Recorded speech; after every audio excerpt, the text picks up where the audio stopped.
Welcome back to Tales from the Crypt, or Rabbit Hole Recap. I gotta get better at this. We're a day late. Not only are we not only are we a day late, I'm an hour late. Matthew, I'm sorry for making you wait, and Carr as well. I've just been chilling here with Carr for the last 40 minutes. We've been figuring out. I'm stoking another stogie this week. Carr said it was good aesthetics, so I'm gonna roll with it. Yeah, a lot going on here. How the hell are we? I've had a long week, Matthew. A long week. I'm In a good way? a very good way. Very exhausting. I'm very much looking forward to a relaxing weekend with my wife and my son. Hopefully, absolutely nothing but taking my son around to do kid activities. The joy of doing absolutely nothing. Yeah, it's Underrated. yeah, it's been a week. Yeah, I went to an oil and gas conference, 2-day conference here outside the city of Austin, and I was representing the Bitcoin side of things with a couple other miners as well, and it was just like a really cool event, very well put together. Shout out to the Digital Wildcatters for the event. Shout out to Max Gagliardi for recommending me on the panel that he led at that event, and yeah, it was a great conversation. And I guess the point of my rambling here about this event is that it seems like the oil and gas industry is starting to. I mean, I know they've already been considering, but it seems like I think it's going to be interesting in the next 3 years because I think the Bitcoin mining industry is in for a bit of surprise, and they're going to see like these energy companies begin building internal mining operations. That's awesome. Yeah, I mean, I could see that being. You've been talking about it for quite some time. But, like, why wouldn't they cut out the middleman? Yeah, I mean, yeah. It makes complete sense. It's the thesis. I'm writing. I shield my thesis that the energy producers, energy agnostic. I think oil and gas producers will be significant players in this game. But again, I do truly believe that the energy companies are going to replace the central banks. And again, not in the sense that they'll ever be able to dictate how many Bitcoin are on the market or created, or controlling any interest rates or doing any interest rate targeting around rates associated with Bitcoin, but they are going to replace the Fed window, the window through which new monetary units and the cycled monetary units are dispersed to the market. And it's going to be a beautiful thing because it completely democratizes that process. And instead of having very select few primary dealers who have access to that window, you have energy producers around the world, small, medium, large, and then people accessing mining pools as well, individual What should be web miners. what should be interesting is, around the world, including the United States, we have a lot of like state-run power providers, or if they're not necessarily state-run, they're like quasi-state-run monopolies or whatever. Like in New York, like we have Con Ed. It's not like they have any competition. Like that is, I guess they're technically a private company, but it's basically a state monopoly.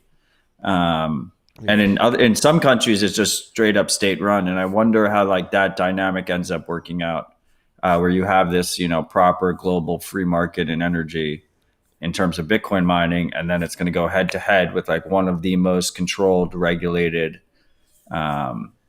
industries that exist, right? It'll be interesting to see. Obviously, you have like a more open, free energy market here in Texas. Like you said, you have ComEd in New York. There's Pico in Pennsylvania. It'll be interesting to see how this plays out. So it's happening. It's beginning to happen. So just prepare for that. I'm getting. Are you getting notifications or something? Not me. Okay. Yeah. I heard it though. It sounded like a Mac notification. Oh, how do you even know that? So are you lying to me? Do you own a MacBook? How would you know that? I mean, I've used Macs in the past. It does the little ding. Mm-hmm. Mm-hmm. Yeah. Fuck, man. Big week. Taproot activated. We're gonna get to all that. Should we start at Clark's dashboard, or do you have any other pre? Let's start with Clark's dashboard. First of all, cheers to the freaks on Taproot. Cheers to all the developers that helped make it happen. And on to the next one. Let's fucking go. Keep rolling. There was a lot of Taproot discussion at Austin Bitcoin. Austin BitDevs last Oh, night. you want to talk about that a little bit? BitDevs? Yeah, I think like when we have, BitDevs in Austin's always on Thursday. BitDevs in New York wasn't on Thursdays. And it was always like very helpful, like having RHR after BitDevs. So I feel like on BitDevs weeks, we should just default to Friday. So then you can talk about how Austin BitDevs went. I agree with that. Austin BitDevs was incredible, very high energy, particularly high, I guess, Unchained. Had their whole team in town doing some team bonding in person. So there was a lot of excited Unchained Capital employees. And it was a very lively conversation. As always, Ben Carmen and Buck Purley were up there leading, and it was they took criticism. They heard people. They were talking about too many news events and not enough technical That's true. aspects of Bitcoin, and they adjusted. It was purely technical, no news events. So we talked a lot about Taproot, how that affects multisig, how that affects Lightning, how it affects privacy, all that jazz. And it was a really good Socratic seminar in that regards. Awesome. We also talked a little bit about dust and like how to. I don't know if you saw my thread last night. Like I thought I had an epiphany that was like dead on, and then after talking to Peter Todd after a bit, I was like, oh fuck, I'm wrong. So my what I thought Yeah, I was was an gonna epiphany. bring that up. I don't know. Yeah, what I thought was an epiphany. Like, a discussion came up like number one, does Taproot help with dust? And I guess the consensus was like, maybe, but not probably not really. Maybe it will help with future dust creation because you'll just have cheaper transactions and the change will be larger. And I guess that was one of the like weak arguments that was made. But I was like, oh, like how do we solve the dust problem? And I thought like, well, what if Will Cole and I were actually like whispering to each other in the background, sweet nothings about dust, and we I thought like, oh, what if you did like dust jubilees where you have a miner or mining pool just decide, hey, we're gonna do a dust jubilee where we'll allow or we'll collect dust transactions that are looking to be consolidated and mine them, even though there's not a lot of fees or any What's- fees So associated first of with them. all, a dust transaction to the freaks who don't know is when you have Bitcoin fees are measured in sats per byte. Bitcoin UTXOs are measured in sats. A dust transaction, a dust UTXO is one where the amount of sats in that UTXO is so small that the fee either eats up the whole thing or a significant portion. So like if you send a transaction and the minimum fee is 1 sat per byte or 10 sats per byte or whatever it is at that point, if that eats up like 60% of your transaction, then that's what dust is. Yeah, it's uneconomical. It doesn't really make sense to even spend it. And so you have this UTXO bloat. It could lead to like UTXO bloat where you have all these UTXOs that really can't do anything, but they're taking up chain space or they're adding to data that full nodes are having to store continuously into perpetuity. So that's like one big question is like how do we consolidate these dust UTXOs into larger UTXOs that can be spent economically in the future, just so you get economic activity and then a more efficient UTXO set from a data perspective. So I thought I had an epiphany there, but it really doesn't make sense. So again, rehash. My argument was like it would make sense for a pool to do a dust jubilee every once in a while because you can make the argument that economically in the future, the ability to spend those consolidated UTXOs would lead to future fee revenue that would make economic sense. Like the trade-off of allowing consolidation for UTXOs to be spent in the future makes sense from an economic perspective. That only makes sense if the mining pool or individual miner that does the Jubilee is receiving the fee revenue from the Which they can't consolidated. guarantee. Yeah, you can't guarantee. So that's where that falls apart. Because like in a so-called dust jubilee, which we've never had, you only need one mining pool to go along with it. Like the mining pools each set their own parameters for what transactions they include in a block. Um, so you only need one mining pool to go at it, but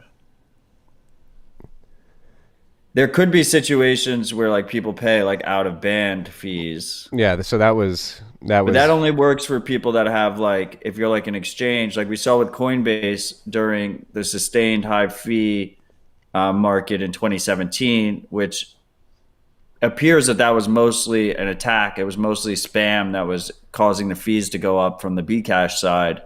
Coinbase was in a situation at one point where they had, 100,000 dust outputs that were like on the verge of being dust, and together they added up to a substantial amount of fucking Bitcoin.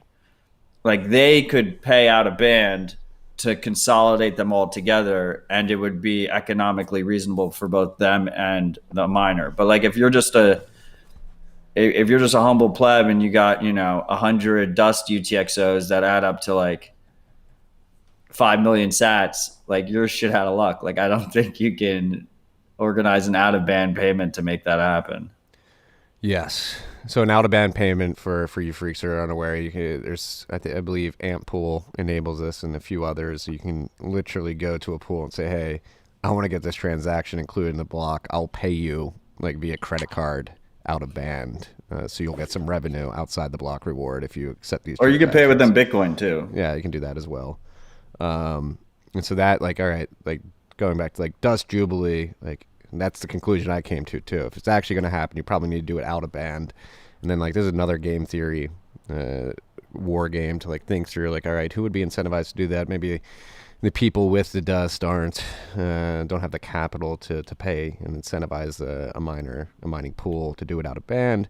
But would it make economic sense for large holders who care about the viability of the chain, and particularly the chain state, who want UTXO consolidation to prevent bloat at the blockchain? Like, doesn't make sense for big economic actors to I guess it would be a subsidy, but again, is that trade-off worthwhile? Yeah, I mean, I think dust is going to become an issue, and I don't think there's any clear answer here. That's why I want to talk about it. Nobody really talks about it.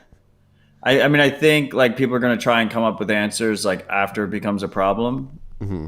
But I agree that it's always better to have open discussion about this kind of stuff before it becomes a problem. Yeah. But like in a situation where we have widespread dust, it's also going to be a situation where there's, sustained high fees.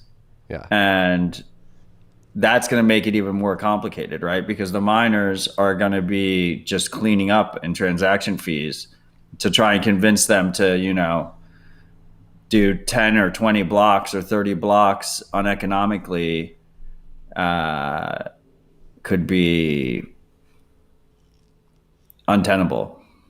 Yeah. Yeah.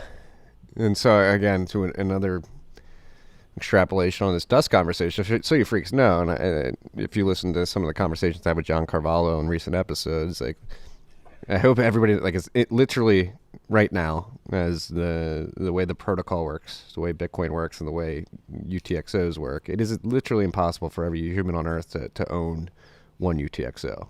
It's going to be a very small percentage. Right, 8 billion UTXOs, that's what it would be. Yeah, which would make the chain state so large that it would centralize the network, and full nodes would not be able to operate in the way that they do now. And so this is something that does need to be solved. I think a lot of the core devs are thinking about it. I believe Greg Maxwell is working on a covenant proposal that would help individuals, like many individuals, have ownership over one UTXO and trying to do things like that. But yeah, these are. Did you see Art by Design in the comments saying he's going to go get a drink? BRB. Does he want us to like pause? Yeah. All right. Let's wait for Art by Design. I mean, look, I think that's an unsolved problem. Like, I don't know.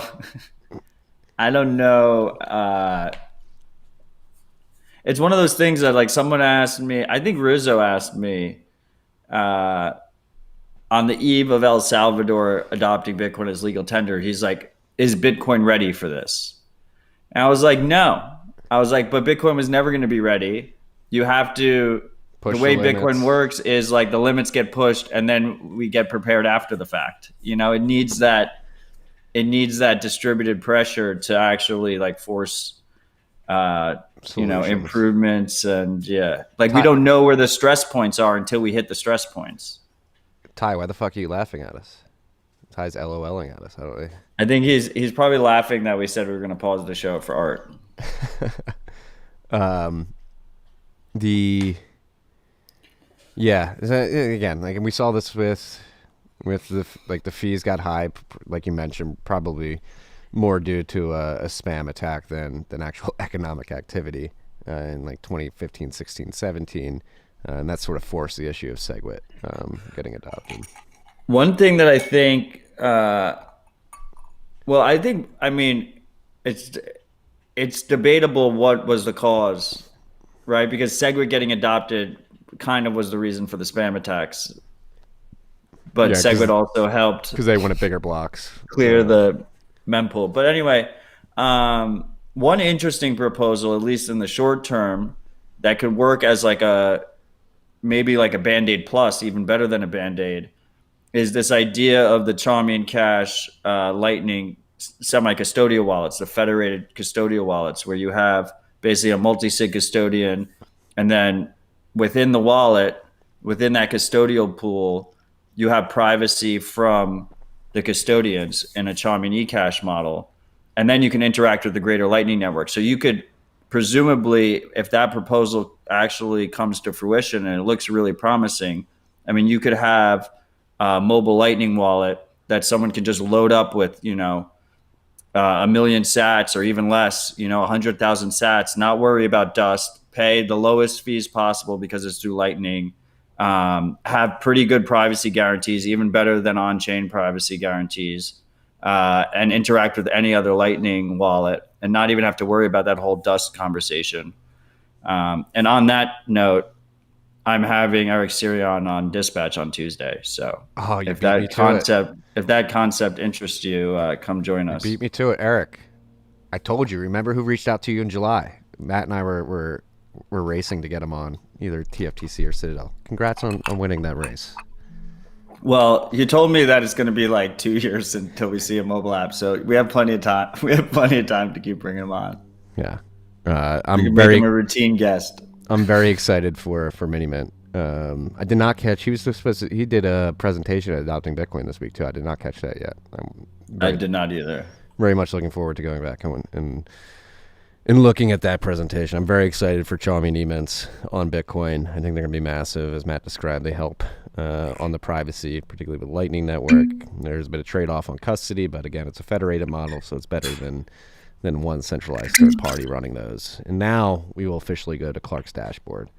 Gotta go pick up my kid, but I'll just pull the stream up on my phone and keep listening like a true freak. Thank you, Crypto Clownsville. I'm glad you're actually going to listen to the stream in the car. Otherwise, we'd have to pause the whole thing for you. Yeah.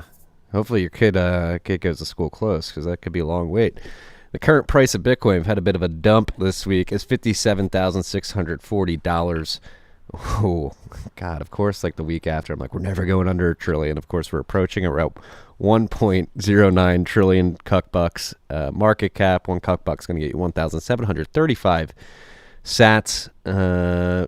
We are block height 710,469. Nice. Almost 89.9% of Bitcoin that will ever be mined have been mined. We're at 89.89, 18,877,841.5 Bitcoins have been mined to date. That will only ever, there actually is another fun fact for you freaks. It will never actually be 21 million Bitcoin. It'll be just like a small fraction below 21 million. It's gonna be like 20,999,999.99998 or something like that. Bitcoin. Very close to 21 million, but not quite there. Well, just like the block subsidy never goes to zero. It keeps having until... Yeah. Looking at chain security. And also, there's so many lost coins. There are a shit ton of lost coins. Around 4 million estimated. We had a difficulty adjustment last weekend between this RIP and last week's RIP. That was an upward adjustment of 4.7%. Currently, blocks are coming in at 9 minutes and 43 seconds since that last retarget. We are 1,179 blocks away from the next one, which is estimated to be a 2.8% upwards adjustment on November 27th. So that is next Saturday. I feel like we're just gonna have like constant 2%, 2 to 7% difficulty adjustment ups for a while. Yeah. Are we back at all-time highs in difficulty? No, but we're getting close. Yeah, we're getting close. Samurai, from a Bitcoin perspective and US dollars perspective, is a bit below its all-time highs currently. has 4,156.04 bitcoins in unspent capacity. That's 200. Over 4,000. Over 4,000 still, but it has been higher. It's a 239.8 million cuck bucks. Ain't nothing to laugh at, though. No, nothing to scoff at. Nothing to scoff at. Yeah, so that's Clark's dashboard. If you want to donate to Clark, you can do that. I did it last week. I can't believe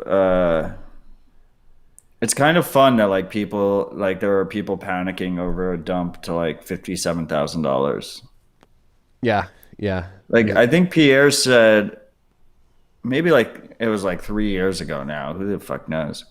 And I started reading Pierre's writing in 8 years ago, but I think it was like 3 years ago or something. He's like one of the coolest aspects about Bitcoin is throughout these like pump and correction cycles, like you hit a new price and then it normalizes the price, and by the time you come back down, people just get immune to it. It like anchors the price. Like even the haters get anchored at it, right? Like even the haters are like, oh, Bitcoin failed because it's at like 58K. Like even they get anchored. It's not even just the believers. Yeah.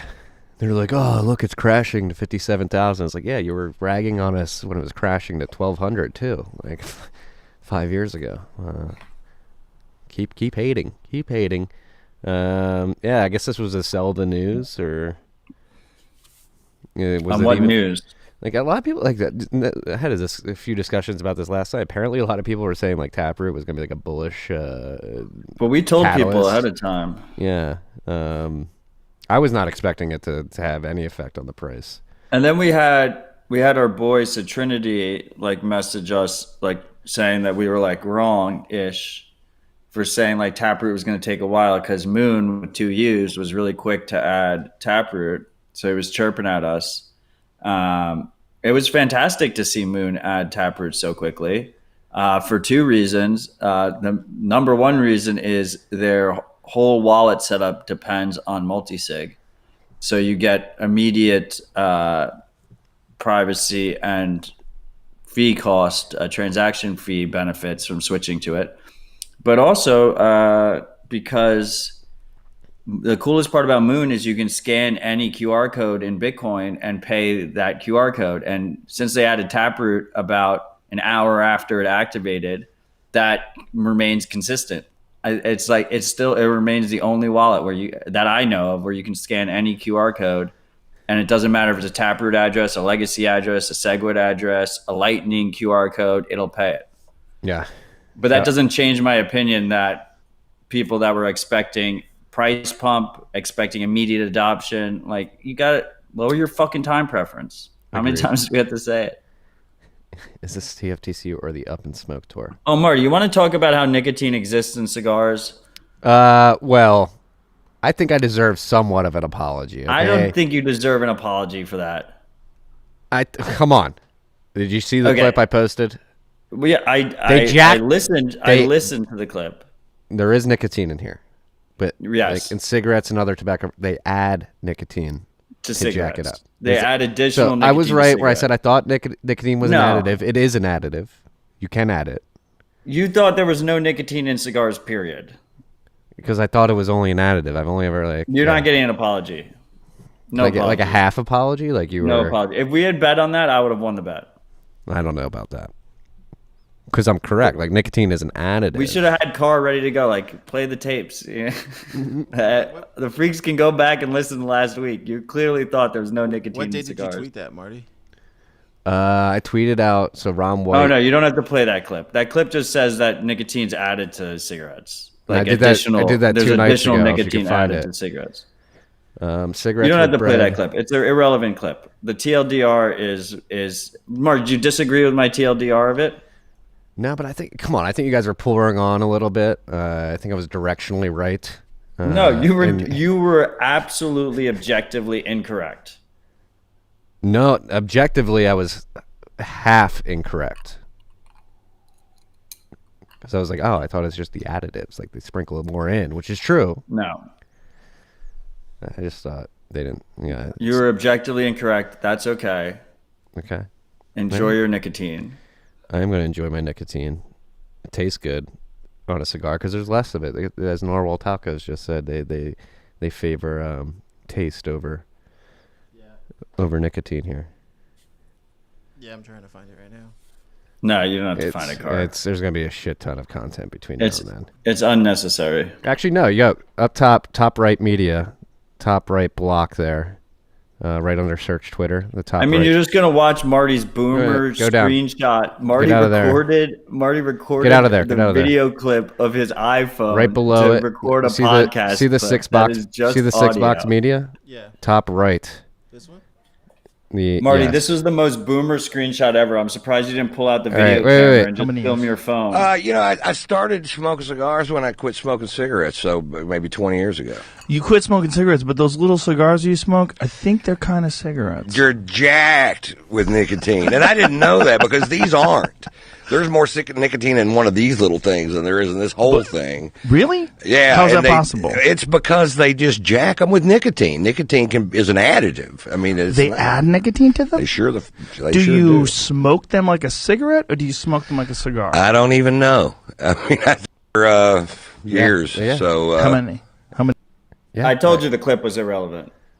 Marty, just accept personal responsibility that you were wrong in this one. I was half wrong. I'll accept half a wrong there. I'll accept half a wrong. And also that fucking was the most boomer way to share a podcast clip. I may or may not have been driving. And just like, I was driving, listening to that. It was like, oh, fuck. Everybody piled on, you know. It was half right and half wrong. I was half wrong. And cheers to the freak who made the Marty in a full Newport sweatsuit meme. That was hilarious. Yeah, I'll never smoke menthols. Those are disgusting. What was I going to say? I was going to say something else. You interrupted. What line of thinking was I going on? We were at Clark's dashboard. Oh, we were talking about Taproot. Moon Wallet. Oh, I was going to mention, I don't think you have this on the list, but it sounds like Cash App's going to have pay to Taproot script functionality. You're going to be able to pay to Taproot addresses from, December 1. From Cash App in a couple weeks here. Yeah, I mean, I don't think that's news, but okay. I mean, we're talking about wallets that are ready. They're going to be ready. Yeah. Who else is going to be ready? Wait, it's a disclaimer, they're sponsor of the pod. I did see this blog post. I just saw the tweet about it. Yeah.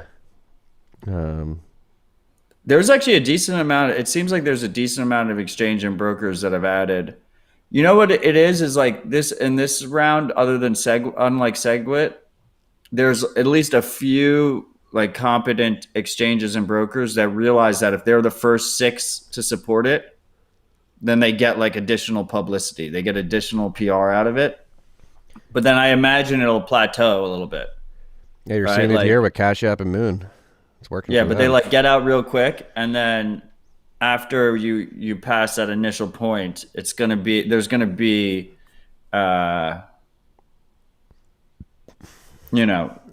huge.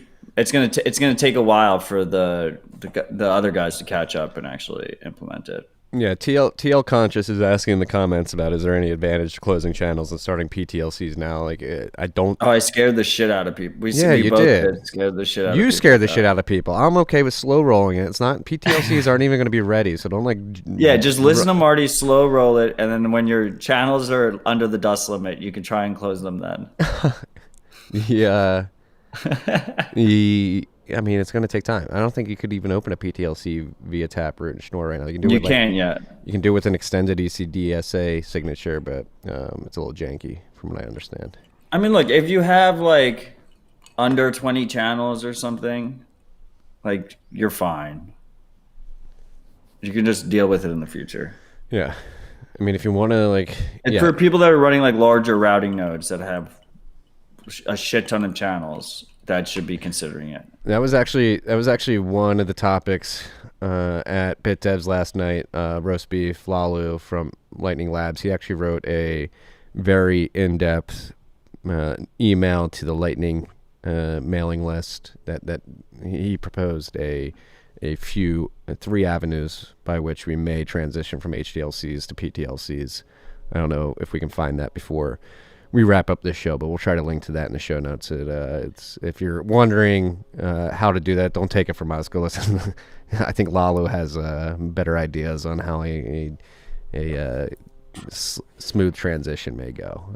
So We have we'll try to we link have to that. Tyler Ghost in the comments asking how much we make from our routing nodes. Like, I lose money from my routing nodes, so don't do it for the money. If you're gonna do it to learn ideological reasons. If you do make money, some people do. You're gonna make very little. So Yeah, I mean, don't do it for the money. yeah, I think at some point we're starting to take this operation more seriously, as you freaks can tell. Maybe at some point we'll hire like a professional node operator to make profit out of it, but Then his salary will eat the whole fucking thing anyway. I think over time, like long term, like more sustainable type fee market will develop, and you'll have different tools for routing node providers. And you already kind of see it starting to shape up. But the thing is if you're running a sovereign private routing node through Tor only, you're at a major disadvantage compared to the corporations that are doing it, that have it on a high quality server in a server farm going out through ClearNet. So I'm talking specifically sovereign routing node in Tor, through Tor only. You know, you control the hardware. It's not in some server farm. It's not on AWS or some shit. yeah, be aware of that. And that was another thing too. Like Taproot, does it help privacy at the Lightning level?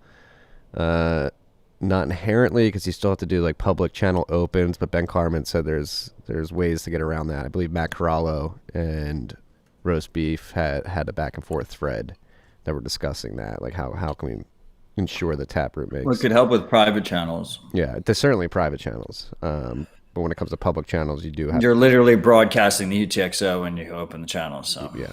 yeah. So, but like private channels can also get probed. yes.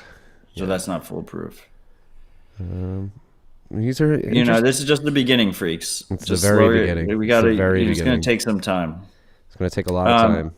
Marty, did you see that while I was waiting for you? While me and Carr were waiting for you, we were both waiting for you. Square released a white paper for their decentralized exchange. I did not see that. TBDEX. What They're being cute with it. TBD. were you able to dive into it at all? Not really. I barely looked at it. What's the reception looking like?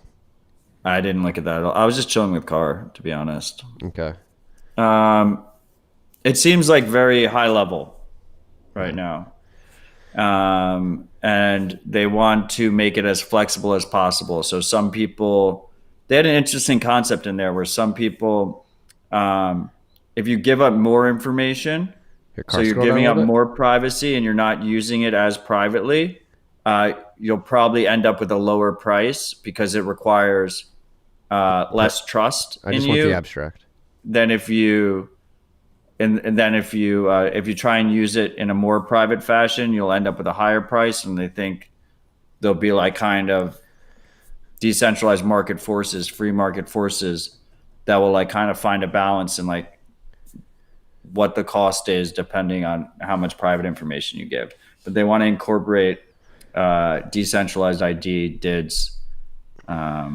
Yeah, so I mean, I'm just going to read it the looks abstract. interesting. I'm going to read the abstract for people who aren't watching and are listening at home. TBDEX is a protocol for discovering liquidity and exchanging assets such as Bitcoin, fiat money, or real-world goods when the existence of a social trust is an intractable element of managing transaction risk. The TBDEX protocol facilitates decentralized networks to exchange between assets by providing a framework for establishing social trust, utilizing decentralized identity, DID, and verifiable credentials, VCs, to establish the provenance of identity in the real world. The protocol has no opinion on anonymity as a feature or consequence of transactions. Instead, it allows willing counterparties to negotiate and establish the minimum information acceptable for the exchange. Moreover, it provides the infrastructure necessary to create an ubiquity of on-ramps and off-ramps directly between fiat and crypto financial systems without the need for centralized intermediaries and trust brokers. This makes crypto assets and decentralized financial services more accessible to everyone. I mean, this is pretty big pretty big deal for Square to be coming out and supporting this, right? Like, Oh, 100%. yeah, Yeah. that's pretty massive. I mean, that abstract is very bullish. They can pull it off. It seems like they're focused in the right places. Yeah. Yeah. Let's fucking yeah, go. Let's I think go. it's pretty cool. It's time, freaks. It's time.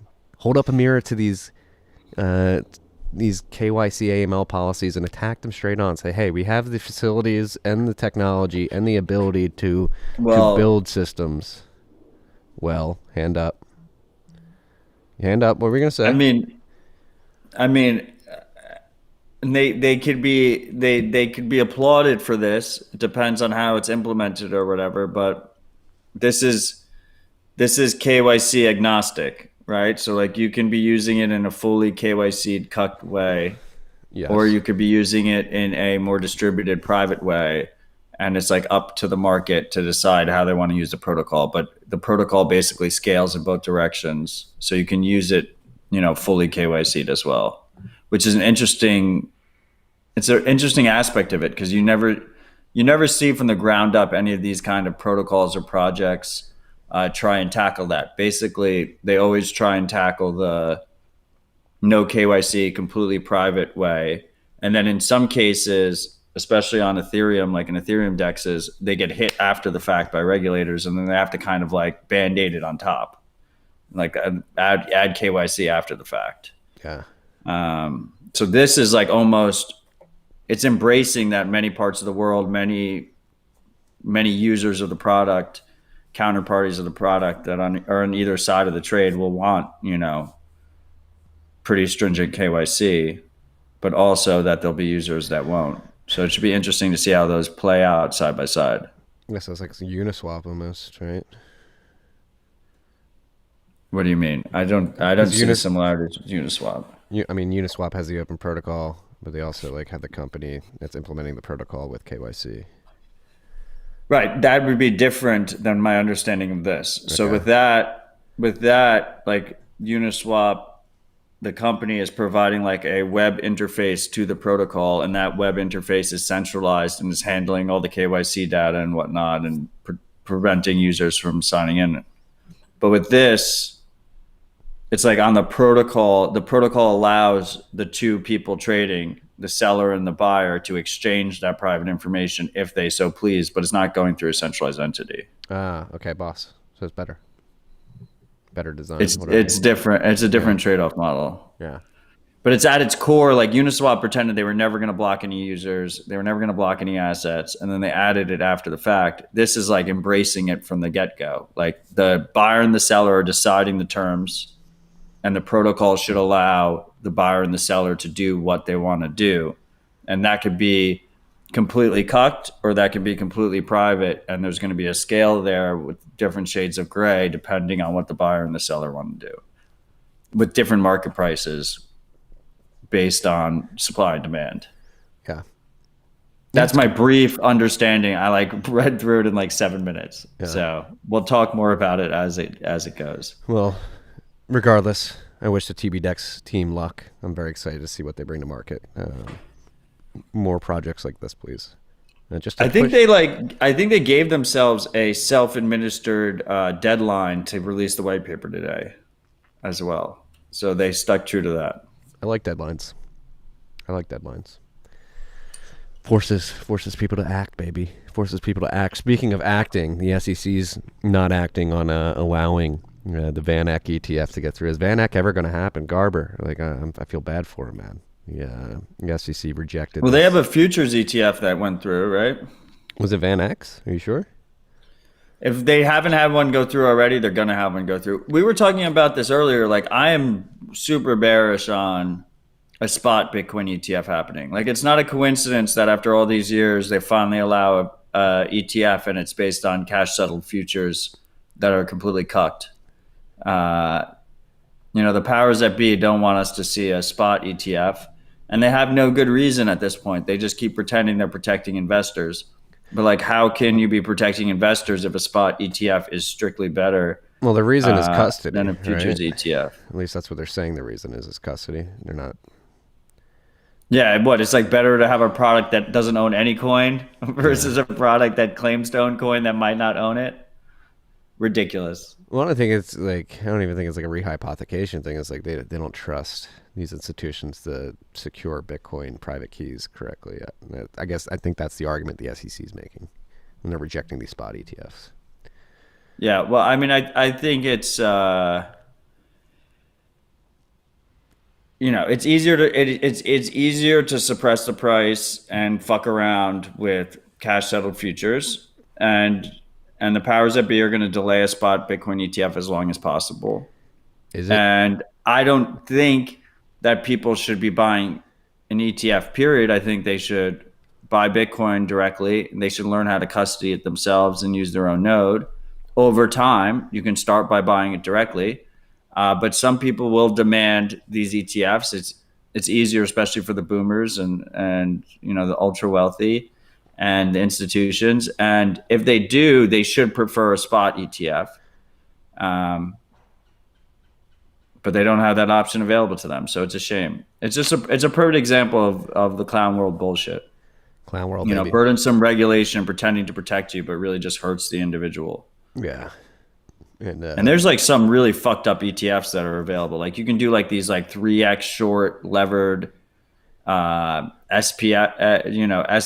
trades of you're like shorting the S&P 500 and they like recalculate every day. So like you can't hold them long term, like super gambling bullshit that they allow, but they won't allow this. It's always been a emperor has no clothes kind of thing. Yeah. Again, we'll say it again and again and again. BTC is the ETF. Stack UTXO is not. I think that's diminishing Bitcoin, but I appreciate the sentiment. It's not a minute. I mean, it's just. BTC is better than any ETF that's ever existed. Yes. Yeah. I mean, it is superior to the spot ETF. Why own an ETF when you can own BTC? It is an ETF. Was an ETF supposed to be an index that tracks the price, like Bitcoin, BTC? It's an exchange traded fund. ETFs inherently have a third party cucking you. Yeah. There's never been an ETF without a trusted third party. Bitcoin doesn't have a trusted third party. You can hold it yourself. It's your own money. Like it is so much superior than any. Like we're diminishing. I understand the meme factor of BTC as the real ETF, but fuck that. Like Bitcoin is way better than any ETF that's ever existed. BTC is better than the ETF. Yeah, that's the meme. Take that. Run with it. Lack of spot ETF just punishes the rich or forces them to go self-custody. Good luck. Next on the list, a little perky story here out of Perth, Australia. My college roommate, shout out Jack, he actually went and lived in Perth for like 3 years. Big fan of Perth. And from what I understand, Perth, despite how draconian and dystopian Australia has turned into, it is again an open air prison. That's how it was founded, and it seems to have traveled back to its roots. From what I understand, Perth's been pretty based throughout all this in Western Australia, and if their baseball team's indicative of the culture of the city, it is pretty based. Perth Heat are operating on a Bitcoin standard now. It's become the first pro baseball club to power Bitcoin payments and payouts to players and staff using the Lightning Network. So this is pretty massive. I actually have them in the DMs. Stefan had them on their Stefan Lavera podcast earlier. Stefan Lavera. We're gonna get him on TFTC too to talk about this. Yeah. I mean, these guys went full Bitcoin standard. They're receiving money in Bitcoin from advertisers. They're paying players in Bitcoin. You can buy merch. You can buy tickets in Bitcoin. They're going to hold a treasury balance in Bitcoin. They're actually going to hold Bitcoin on the balance sheet. They changed their uniforms to incorporate the Bitcoin logo. They have a new webpage, Bitcoin Perth Baseball. They might have actually changed their team name to incorporate Bitcoin. Like they're going full out on Bitcoin. And it's like absolutely amazing to me because, Australia is not known for their baseball. Like I've never given a shit about an Australian baseball team.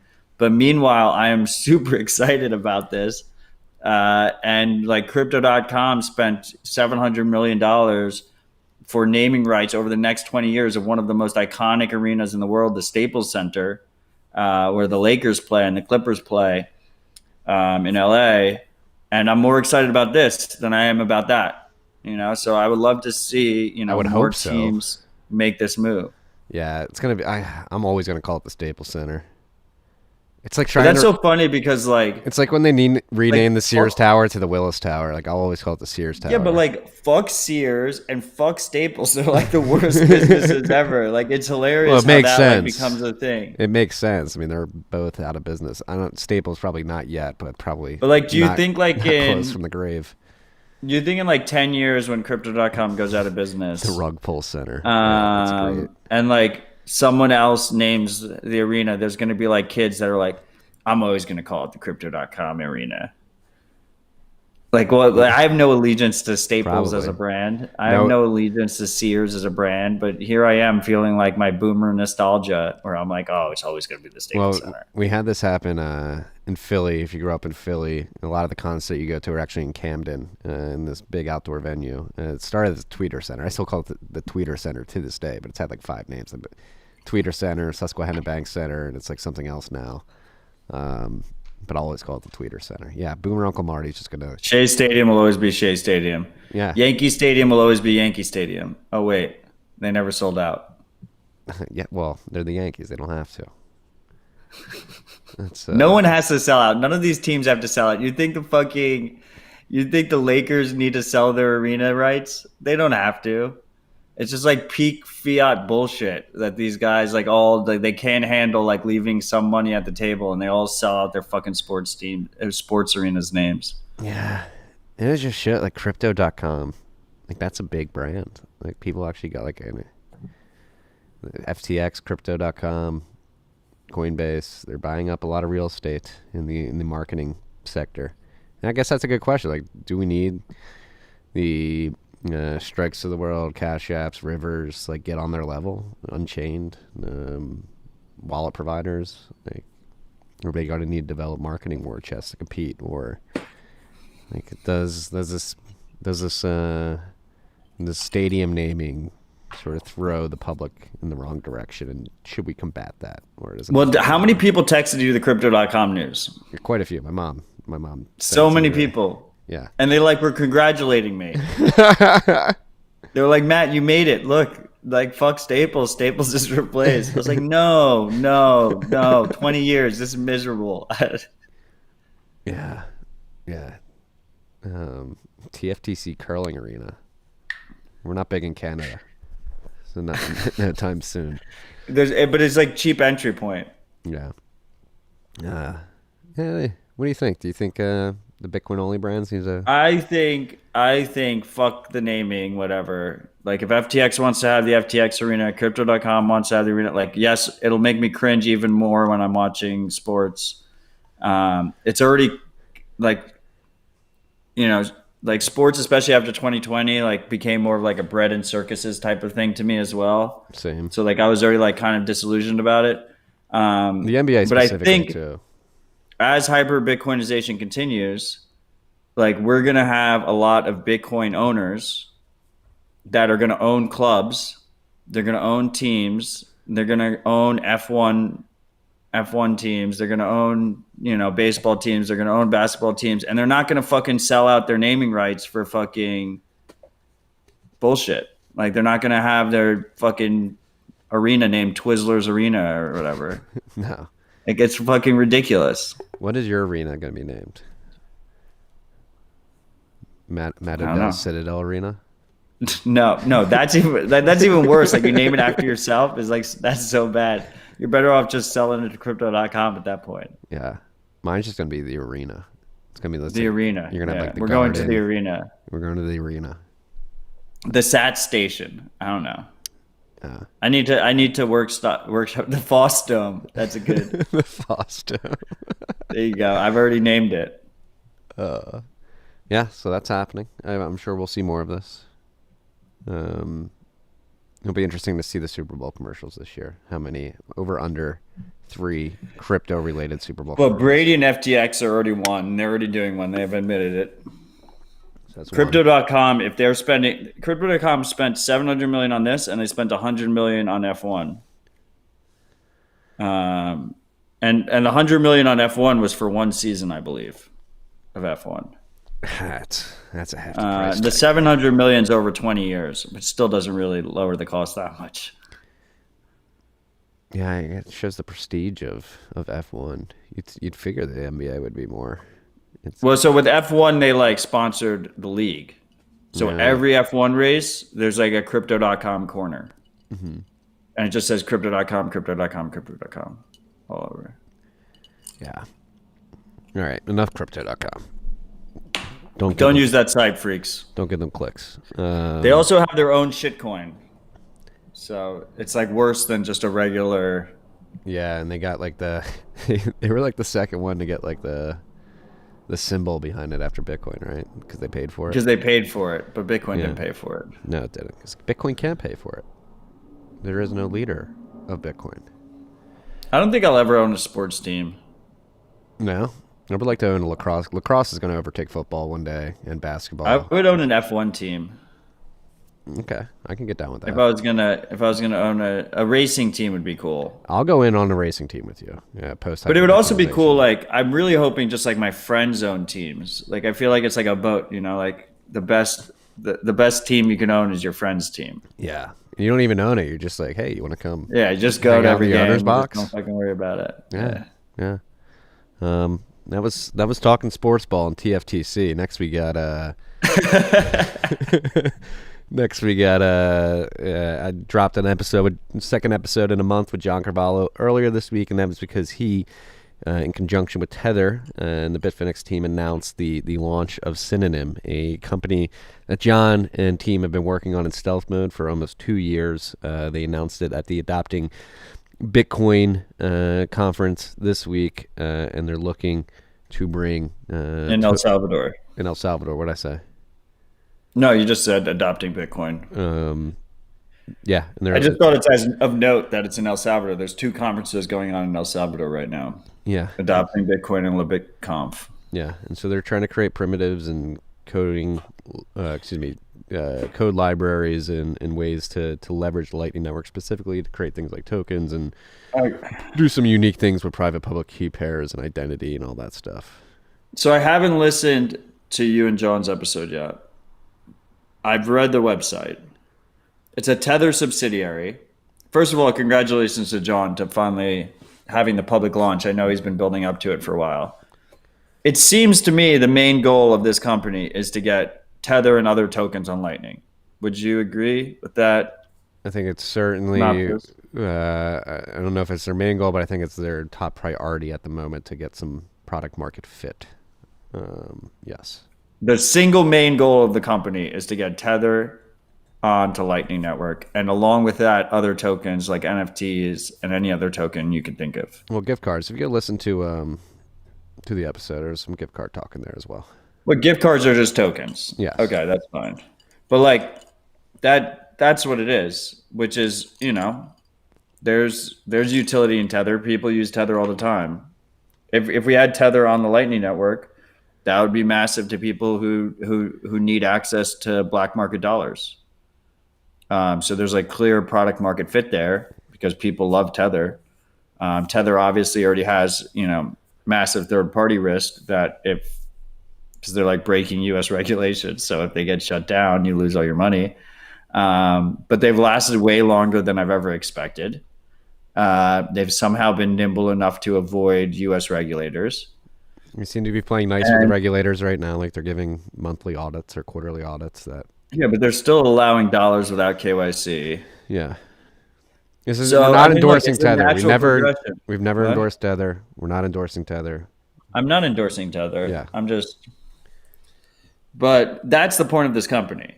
Literally, this company was funded to get Tether on Lightning Network because it's a massive opportunity to get Tether on Lightning Network. And then everything else afterwards is gravy. Well, I think there's more to it. Again, you should go listen to the conversation with John because it ties in identity and just the way creating webs of trust and creating conditions for interacting with certain like applications that could be native to your friend group or something like that. It's trying to bring like a robust, distributed identity and I just feel like you're reading system. the marketing deck. This is the way I understand it. After all this, It's to get like the two main is like Tether and NFTs. You get like Tether and NFTs onto Lightning. There's massive product market fit for it. Regardless of my personal views of Tether and NFTs, there's a massive product market fit for that. And that is the main purpose of the company. And that's why Tether and Bitfinex were willing to put in a decent amount of money to make it happen. And everything else on top of that, all the other Lightning services, functionality they might be able to incorporate in the future is just gravy. The key goal of this company is to get Tether and other tokens, including NFTs, on the Lightning Network. Yeah. So we'll see. Synonym is launched. They're launching. That's Synonym.2. If you want to TO. check out the website. TO. I believe they have some libraries, some open source libraries available if people want to start building. Doesn't Liquid do that already? Yes. Different model. No one uses Liquid. Some people use it. Who uses Liquid? There was the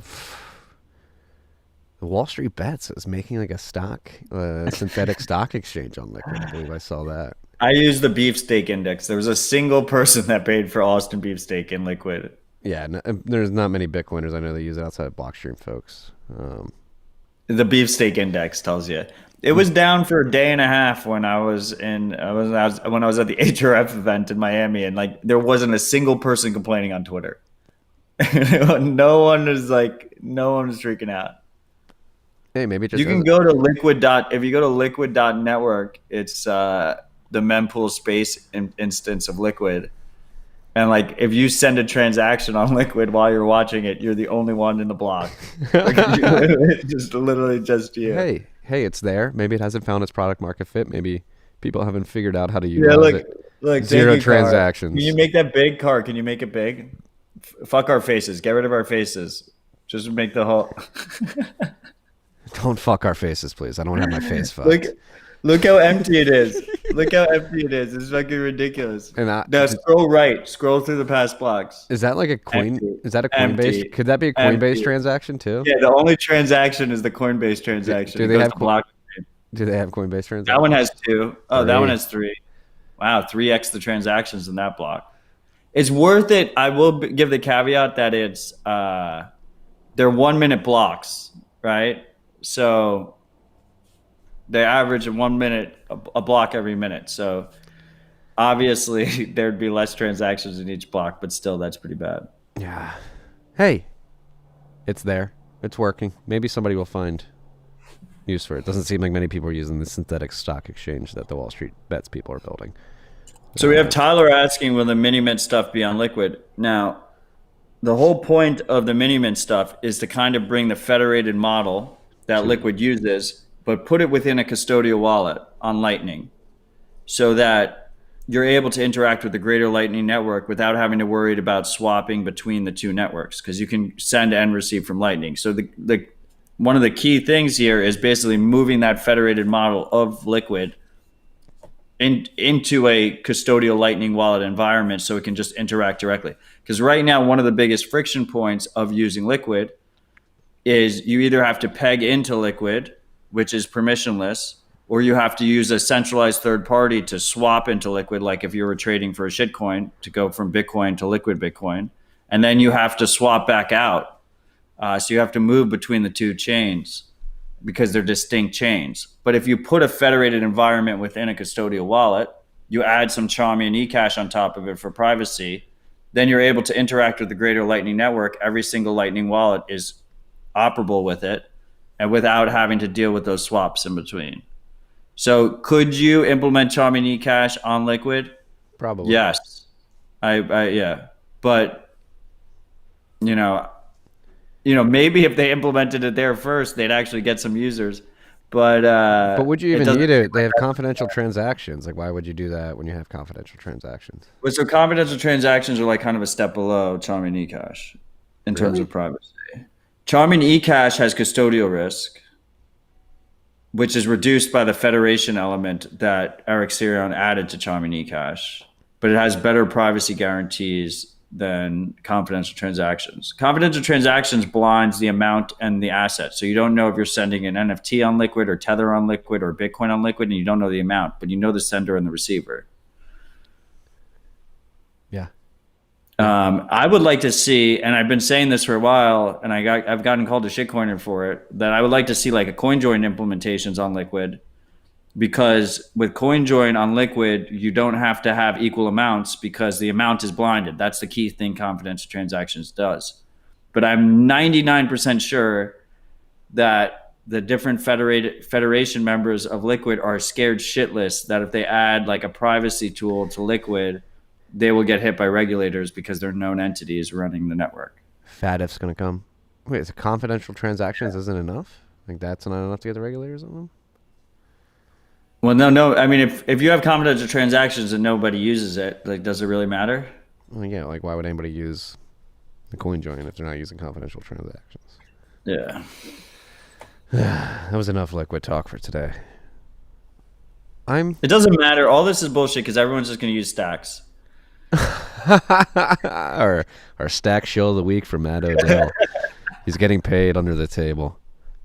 Light him up in the comments, freaks. I'm fucking with you. Fuck that. Nobody uses stacks. Fuck that shit. No, I'm fucking with you. I'm hopeful for Liquid. I think maybe it's just like a little too early, and people will find use cases for it in the future. I don't mind you're upfront with the centralization trade-off with the Federation, and I think it could. It seems like it enables cool things, but we'll see. Matt is in the stacks pack. Looking forward to that getting taken out of context. On to some of our favorite topics. Not a Friday if you don't get yourself involved with some extra drama going into the weekend.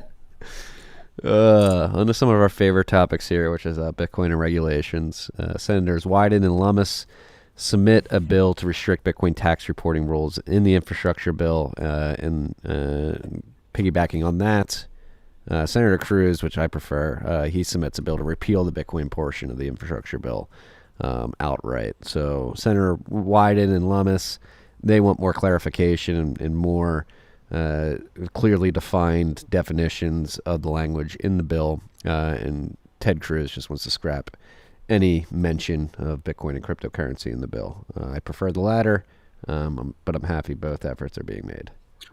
I mean, obviously, I just prefer no regulation, period. Yes. I do feel like the Cruz one is more of a publicity stunt. Yes. And that's never going to happen. And the Wyden Lummis one is actually possible. Probably also never going to happen, but more practical, right? Like it's more gamesmanship. Yes. Yeah. So here's what they say. Our bill makes clear that the new reporting requirements do not apply to individuals developing blockchain technology and wallets. So they're trying to save the developers here, there's vague definitions, and some people think that developers can get thrown under the bus if the bill is passed and amended as written. And so with the infrastructure bill, nothing goes live until like 2023. Well, we talked about this. I mean, like where if you send a Bitcoin transaction, you need to like have KYC, like 1099, all that bullshit. Yeah, like you have to have like the name of the firstborn child and like a blood sample. Fortunately, TB Dex will allow you to easily transfer that information between each other if you so desire. Yeah. How do we miss? Speaking of blood of the firstborn, do you not have the Hillary thing on the? No, while I was waiting for you, me and Carr were practicing playing videos through. All right, let's play. Live, and I didn't think the first thing we were going to do is your boomer video screenshot of the Joe Rogan episode. But yeah, let's play the Hillary clip. And then one more area that I hope nation states start paying greater attention to is the rise of cryptocurrency. Because what looks like a very interesting and somewhat exotic effort to literally mine new coins in order to trade with them has the potential for undermining currencies, for undermining the role of the dollar as the reserve currency, for destabilizing nations, perhaps starting with small ones, but going much larger. So when we think about this new environment in which we find ourselves that we've been discussing for the last some minutes, we can't just think about nation states. All right. So this video is something Matt clipped, and on the tweet you put the equivalent of blaming lifeboats for the Titanic sinking rather than the ship designers or crew. So I couldn't put it more succinctly. Yeah, so Hillary Clinton's trying to add Bitcoin to her kill list, it seems.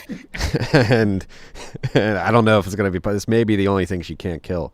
And I tweeted this out a couple weeks ago when some think tanker came out and was like, Bitcoin's destabilizing the dollar. It's like, like you said, it's the exact opposite. They're blaming the lifeboats when the design of the dollar, the Titanic, and the analogy is the dollar, and the way it works is the reason Bitcoin exists. I mean, you go back through Satoshi's email specifically, and he's like, I designed Bitcoin because you cannot trust the central authorities not to debase the currency and to prevent other people from receiving and sending money. Like, I created this because these inherent problems exist in the traditional system, in the dollar reserve system, but they're warming up the Bitcoin as destabilizing currencies in the U.S. dollar's reserve status. For all this shit. And it's in the bullpen.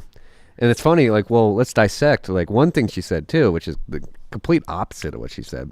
It can destabilize smaller nations. It's actually like what we're seeing in El Salvador, what we've seen in Venezuela, in Argentina. It's not necessarily stabilizing those nations, but it's helping bring stability to some individual lives within those nations who are living in a very unstable environment. So that was some that was some projection there from her. I mean, I think in general, we expect weaker currencies to fail before the U.S. dollar does, because the U.S. dollar has reserve currency status. Yes. And those countries don't have the benefit of borrowing in their own shitty money. So, like, there is maybe something there that, you know, if you have a shitty currency and you have the completely shitty currency and you're a small currency, both the US dollar and Bitcoin provide an exit ramp that will speed up the effects, as opposed to something like the United States, right, where it'll be maybe a little bit slower that it happens. I do think that, and I've thought for a long time, that when all this shit really hits the fan, you know, we're going to be one of the main targets, and most people will just Bitcoiners. No, Bitcoiners. Well, especially public Bitcoiners, but like Bitcoiners are going to be some of the main targets, and we're going to be easy scapegoats. Like, half of the country already hates rich people. You know, there aren't that many Bitcoiners, and it's just like you watch 2020 happen, and just people getting gaslit left and right. That were like small business owners, like respected people of the community, like firemen, like nurses, you know, like we don't have a leg to stand on, like as Bitcoiners compared to like fucking nurses. And like nurses are getting their lives destroyed right now if they don't fucking comply. So I think we are going to be a target. I will say that ever since Hillary lost the election, I have been very outspoken that she was always the massive enemy to Bitcoin, and that we really lucked out that she lost that election. Like, getting those 4 years where she wasn't in office was fucking massive. And this is a perfect example of that. And last but not least, this is the single best advertisement for Bitcoin I've ever seen. Yes. And so talk about legitimization. Yeah. And like this, so this is the theme right now. Like, when I was at the oil and gas conference on the panel, somebody asked me like, oh, well, the U.S. dollar is the reserve currency. Like, what are you doing, like, actively, like, destabilizing, attacking the dollar? And I had, again, so just so any of you freaks listening to this, it's going to be asked at Thanksgiving, you're going to have your aunt, who was a large Hillary supporter, saying, like, I heard Hillary says it's going to destabilize the dollar. Like, what about that? You say, no, like, from first principles, Bitcoin was created because the dollar is inherently unstable. Like, it is a solution to the instability of the dollar. It's not causing it. You're getting your cause and effect backwards, Aunt Susan, okay? And so is Hillary. And then you lean into it. Like, this meme describes it perfectly. It's the bike riding meme. The dude puts a stick in the spoke, increases the money supply by 40% in a single year.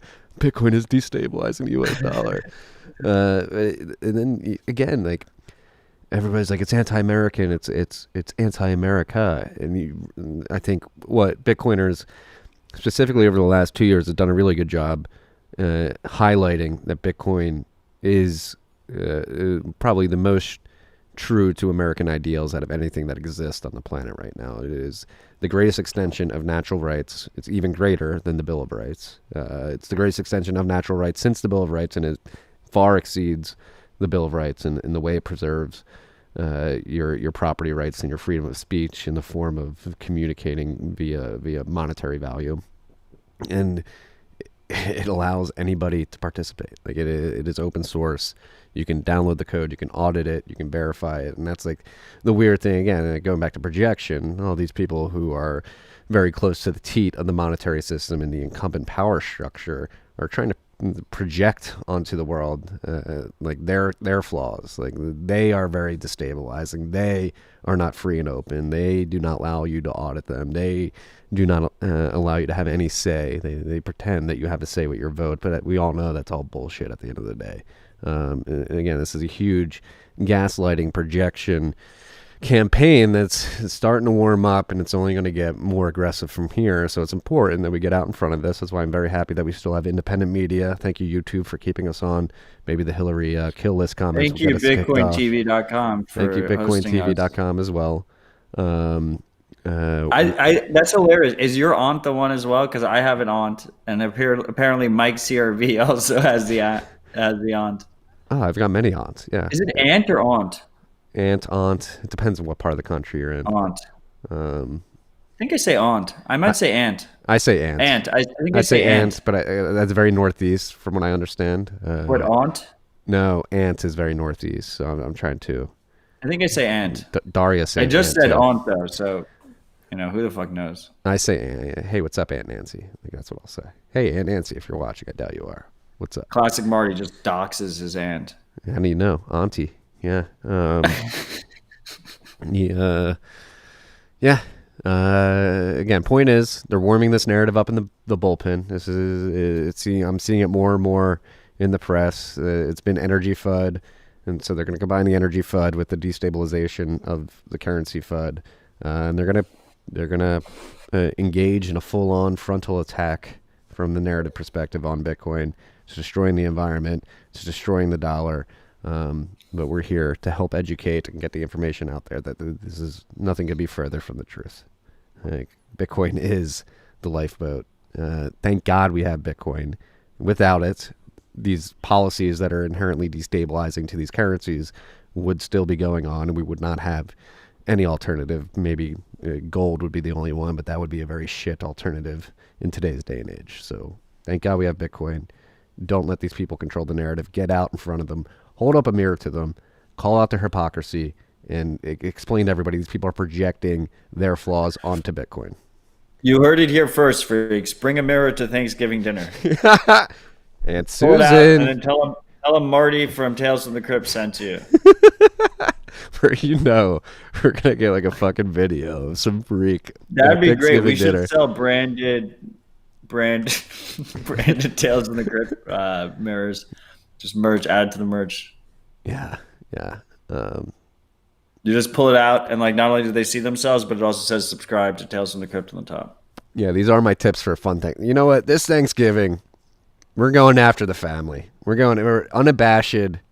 Hey, this is here. And that's another thing I did on this panel today. I went to these big dick oil and gas executives. I was like, whether you agree with me or not, whether you recognize it or not, it's happening.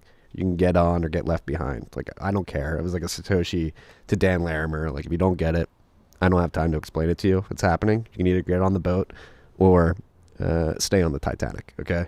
And I think inducing that kind of FOMO and having the confidence to be like, it is happening. Like, I'm at that point now. I'm 8 years into my Bitcoin journey. Bitcoin's 13 years into its journey. It's not going away. It's like, do not argue with these people. Just be like, hey, you don't have to believe me. You don't have to believe in Bitcoin, but it's happening. Well, this will be a good Thanksgiving. It's going to be a great one. I'm ready. This Thanksgiving, like, there'll be more arguments over like vaccine mandates and shit than there will be over Bitcoin. I think the hard Thanksgivings are when you've shielded everything. Like, if you think about it, if you've shielded every Thanksgiving, like 2015 Thanksgiving was pretty tough. 2016 Thanksgiving was pretty tough. 2018 Thanksgiving, Tough. 2019 Thanksgiving. Like those were the tough ones, right? Because we were down like 80% and you shilled it the year before, and all the years before that as well. Like sitting at 60K or wherever we dumped to before Thanksgiving to complete my jinx will not. Like I think all my family now at this point, like they know Matt was right. Like there's no. I don't have to convince them. We are the iceberg. Car's cracking up. Like CRB, you got Car dying over. I don't think he's going to be able to make it through the stream. We are not the iceberg. We're Don't let them pigeonhole us as the iceberg. To wrap this up, this particular theme of We the are the episode, lifeboats. the IRS sees crypto seizures worth billions of dollars next year. Tax agencies $3.5 billion in the past fiscal year. This year Law. they seized $3.5 billion. So the infrastructure law gives the IRS more sight into crypto trading. So if you're trading, it's probably a wise decision to. You didn't even need this for it to be a wise decision to stop. But if you ever needed more incentive, Well, not. this is probably. I mean, the only ones paying taxes on their trading are the ones that made profit. Yeah. Which is everybody. Everybody's winning these days. No, Don't trade. but okay. Don't trade their stack sats. So be aware of that. Obviously. I'm just saying, like that's like a common, like it's just a thing that is just like you pay taxes on your profits. So yeah. Just stack sats and hold. You don't have to pay any taxes. yeah, most people who trade are losing money though. So Yeah.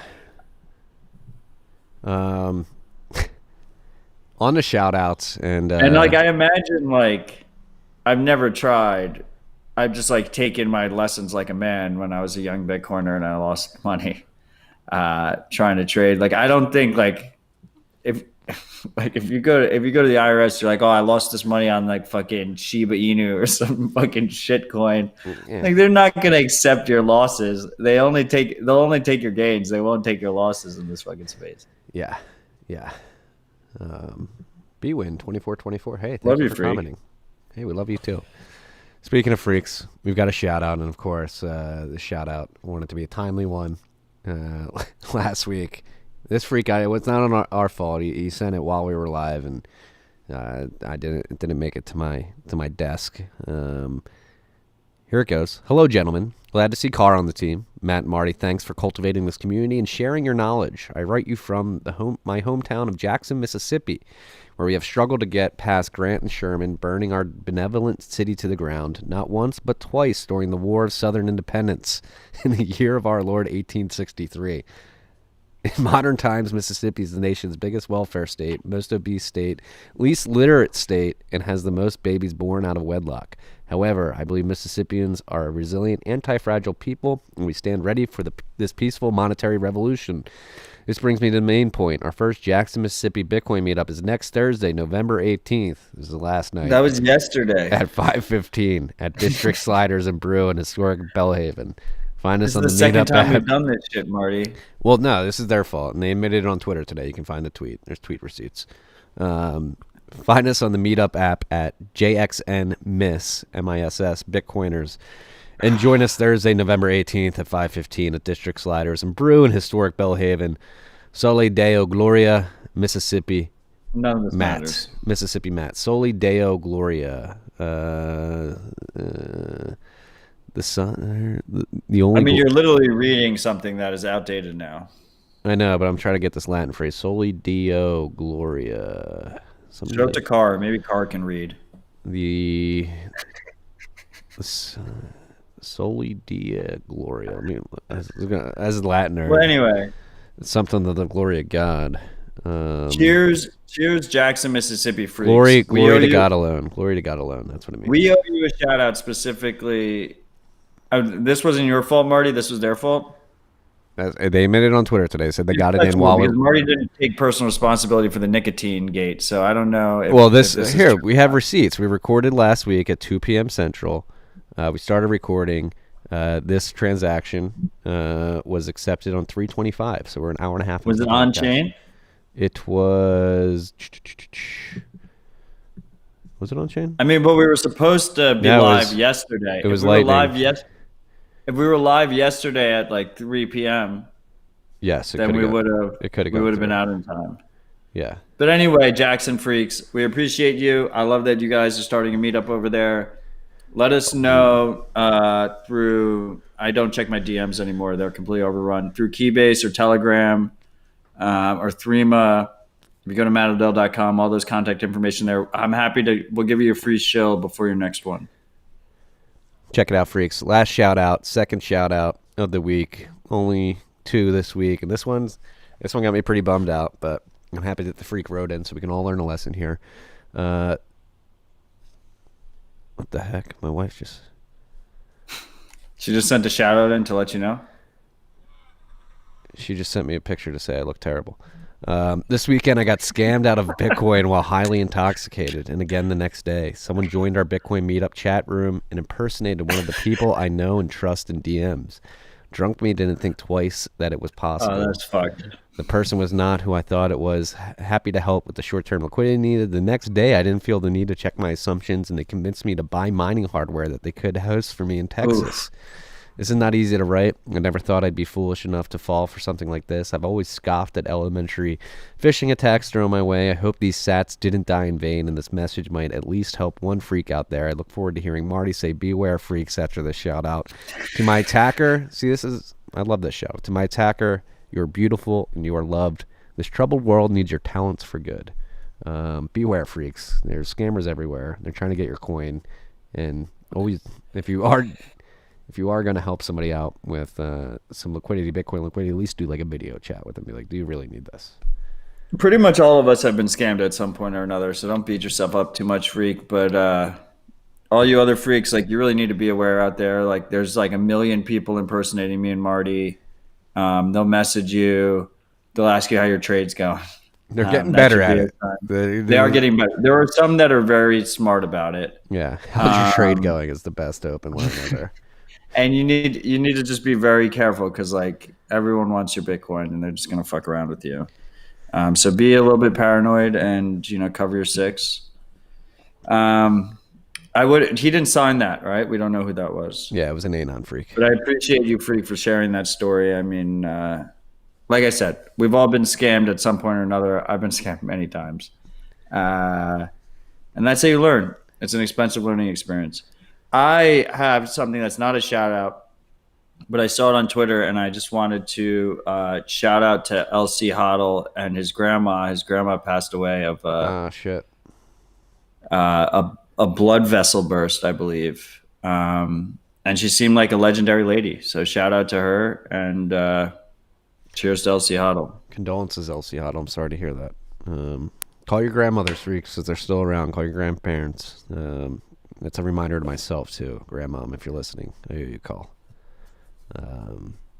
Yeah. Respect your elders and cherish your time with them. Life is short. Live it to its fullest. Condolences, Elsie Huddle. I'll take a sip. On to software updates. BT Space Server version 1.3.5 has been released. Go check this out. LND version 0.14.0 beta has been released. I believe that patches it's a temporary patch for the neutrino bug that they discovered with Taproot, I believe. No idea. Yeah, apparently like Taproot scripts borked neutrino on the Lightning Network, and they're scrambling to fix it. Beware of that. It was spoken about at BitDevs last night as well. Mercury Wallet version 0.4.51 has been released. Simple Bitcoin Wallet version 2. We're going to get Tom back on the pod. Tom, if you're listening, come on back. No, he DM'd us. Remember? We got to make that happen. Yeah, we do. Simple Bitcoin Wallet version 2. I'm going to be there for that. 2.4. Can I get through these? We're going to have Tom on the podcast. It used to be that when you came up with a software update that I had commentary on, I was supposed to commentary on it. So that was my commentary. Okay. We're going to have Tom on. You're going to be part of it. Tom. I would love to do that. That'd be a great conversation. Mercury is pretty cool. Have you played with it yet? Not yet. It's pretty cool. You should play with it. Speaking about playing with stuff, I played with the Embassy this week. Obviously, I had Matt Hill on. I didn't know where you're going with that. He broke his porn embargo. I don't play with myself anymore, freaks. I retain. I do not release. Okay, I highly recommend you do it. It'll get your mind right. Will get your tee up. You'll be able to lift heavier weights, and you'll be thinking like a savage. It's I highly recommend the retention of your semen, gentlemen. Stop watching porn. Simple Bitcoin Wallet version 2.4.18 has been released. Morton version 0.5.6 has been released. Fully Noted version 0.2.30 has been released. Umbrel version 0.4.8 has been released. Hexa Wallet version 2.0.2 has been released. And Ledger Live Desktop version 2.35.1 has been released. And I believe Ledger Wallet is already Taproot, Pay to Taproot script compatible as well. Is that correct? I thought I saw. I think so. I think I saw a tweet about that. Yeah. That's surprising. Good on them. They do have a really good engineering team.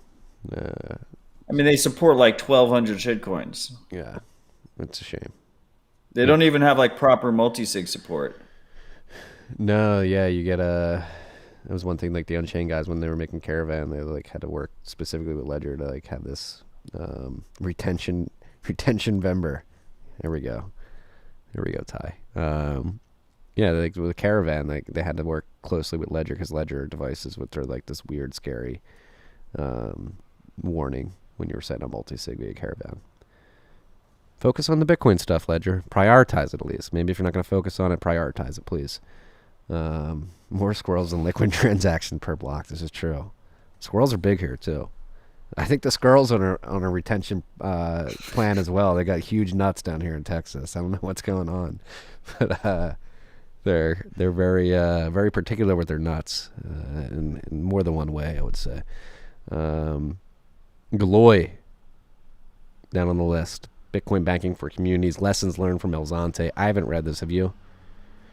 I read like the first couple of sentences. They got distracted. And to God.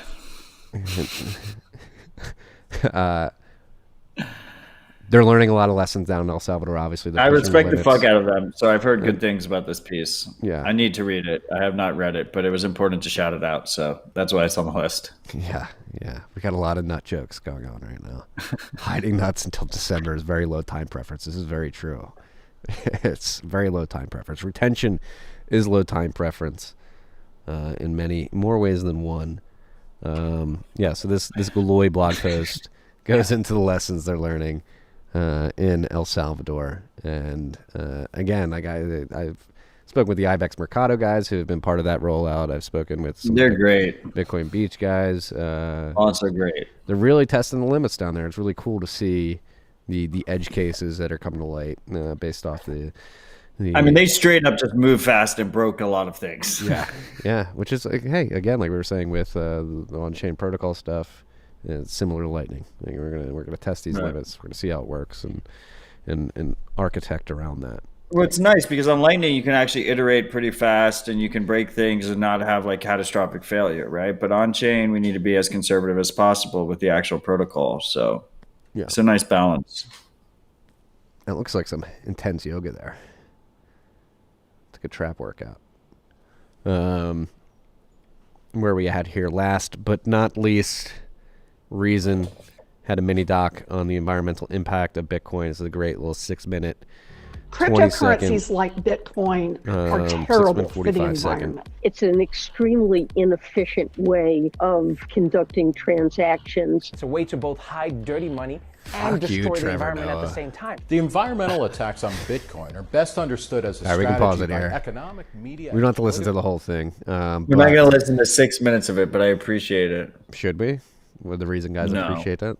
No, but Alex Gladstein, Nick Carter. If you want to go watch it. Yeah. Our boy Nick is like in full Miami garb. Yeah. Like fully embraced Miami. Did he join? It was good. Did he join the Bugaloos? Is that what's going on here? No, I think he was Hawaiian just shirt now.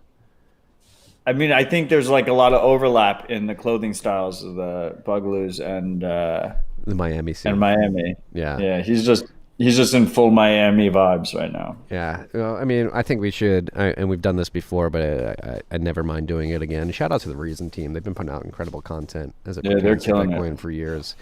Shout out to Jim Epstein, Nick Gillespie. Gillespie? Gillespie. And the whole team over there. Hey, buddy. I'll be in a second. No screeching. Shout out to over there. Marty's child. He just got back from the playground. It looked like it was a good rip. He does not want to go inside. Having fun. Hey, have children, freaks. I highly recommend it. It's a beautiful thing. That was it for the list. What are we riffing on? Nick looks like Conor McGregor, and I never have seen that look-alike connection there. I did not see the Conor McGregor thing, but okay, I respect it. I mean, I think it's been a big week. I mean, we got Taproot. That's massive. I mean, it beat my expectations. I did not think we were going to get it so quickly. And should we do our? We have Thanksgiving. We have Thanksgiving coming up next week, which is like one of my favorite holidays. It's a very family-focused holiday with lots of good food and football. Yeah, it's sneaking up on me. I can't believe it's Thanksgiving already. It's a good American holiday. It really is. Should we donate our million sats to the HRF live on air? We already donated it. Well, I didn't donate mine yet, so I got to do that. Oh, well, you still owe. I paid. Car, I have tweet receipts. Car can look it up. I'm not going to make Car look it up. But no, but if you can pull up an HRF donate page, I will donate 1 million sats on there. Oh, yeah, pull it up. While we're discussing that. Yeah, it's been an exciting week. It's interesting. The price dumped. Why do you, we don't like to talk price talk too much here. What do you think? Well, oh yeah, it's another thing that we didn't touch on, but maybe we should. Like the SEC, aren't they sending letters out to funds to like divest from any? Is that confirmed, or was that just the Selkis tweet that you're citing? Selkis was going nuts. USD, go to BTC if they allow you. He's got to donate 1 million sats. I mean, technically, Marty, you don't have to donate anything. 100 Bitcoin. Oh shit. I was the one who lost the bet. I thought I just pressured you into. You know what you have to do? You have to arrow over it. Yeah, there you go. 0.01. All right. When sats, HRF. When sats. All right. Quick freak. Someone else pay it quicker. No, don't do that. Somebody's going to do it. Somebody's going to beat me. My face. Probably because I have the stogie in my face. I do. It's like somebody's going to fucking beat me. Yeah, hold a McHole face. Like, yeah, that's the joke. We talk about price all the fucking time.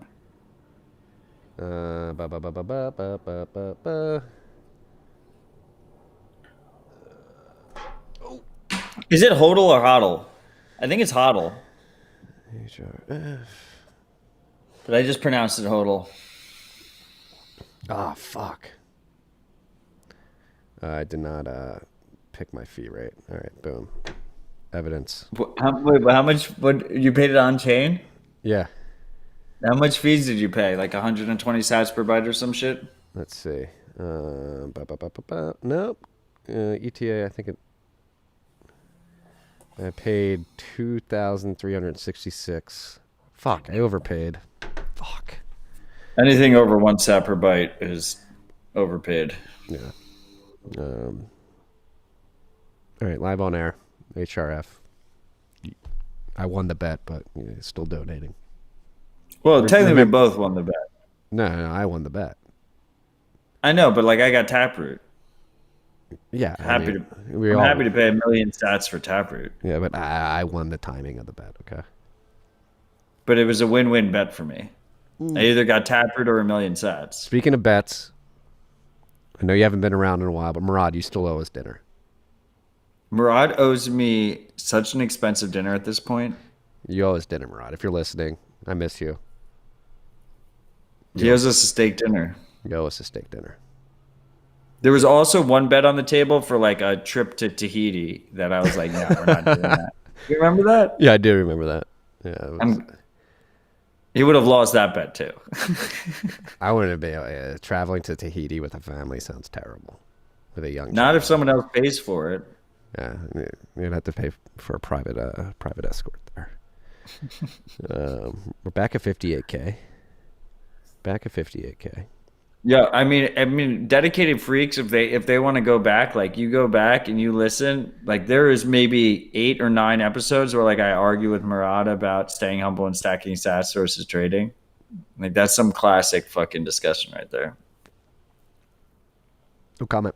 What was I gonna say? I just had something up here to pull up. Slipped my mind. Oh, Jordan Peterson. His interview was safe. Very good. Oh yeah, Car, pull up the mining. Yeah, here I'll dump this in our group chat, Car. Yeah, we should listen to that. But it's so beautiful too. Yeah, shout out to Car, our producer, for his second rabbit hole recap. Appreciate you, Car. Thank you. Car put in a shift on Tuesday too. Yo, Car, say hi to the freaks. We know you have a mic over there. Hey, what's up, guys? There he is. Ticket. Yo, dude, I went on Meme Factory yesterday, and they made me do a tiki. Really? The first one I ever did. Yeah. What? How was that? They do the ad read to support their show. Mm-hmm. Like the guest has to read the ad read. In my ad read, it had a tiki. That was a very good one. Like the light low key was like.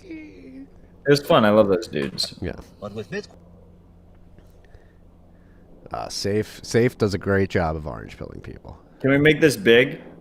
Because I want them to see Jordan Peterson's face. Car saying no. You can't make this the whole thing? Can you full screen in the browser or no? He's saying it's not feasible. He's got I don't like these limitations. He's got reasons. We're gonna get through the limitations. All right, we're iterating here, Matt. Okay, let's iterate. Last week we didn't have sound. This week we have sound. Next week we'll have full screen. Okay. The week before that we didn't have internet. We didn't. Point. You just need an internet connection. You take the Bitcoin miners to where that energy is, and then you can monetize that energy and turn it into Bitcoin. It's magic. So what's the net effect of that on the price of electricity worldwide? Is that deflationary with regards to electricity cost? I think so. I think this is a point that I make in the fiat stand, which is that we've had fiat subsidize all these dysfunctional forms of energy over the last 50 years that have led to the grid becoming unreliable. And we have Bitcoin, like the vigilante savior that it is, coming in and providing a global subsidy for anybody who can make electricity at a cheap rate to monetize that.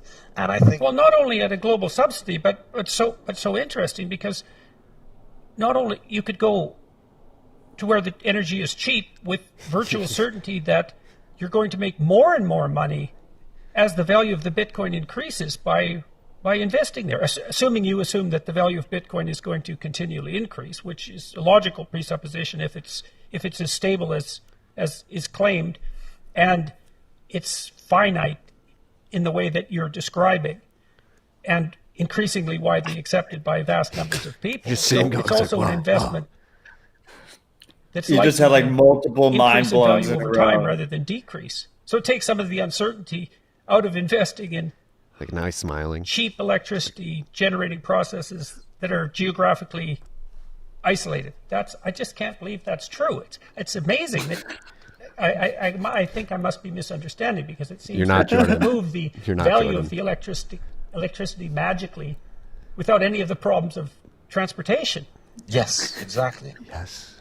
Wow, that's really something. Like that idea that you can monetize energy production in areas that wouldn't be able to ship the electricity to market. That's absolutely mind-boggling. It'll take me like 5 years to think that through. And it seems to completely contradict the idea that Bitcoin is a waste of the world's resources, right? It's a complete opposite if this monetization idea is actually true. It is true, and it's beautiful, freaks. Bitcoin is going to usher in an energy renaissance. We're going to be as energy efficient as possible, and seeing somebody like Jordan Peterson realize that in real time is like on air is so fucking cool. Shout out to Safe for leading him to this aha moment. Well, like it was like Durgigi and Co got on first, right? Yeah. And I guess like they did a decent job, but they obviously failed a little bit if like this was still happening. Yeah. Well, but they set it in motion. Yeah. This is good.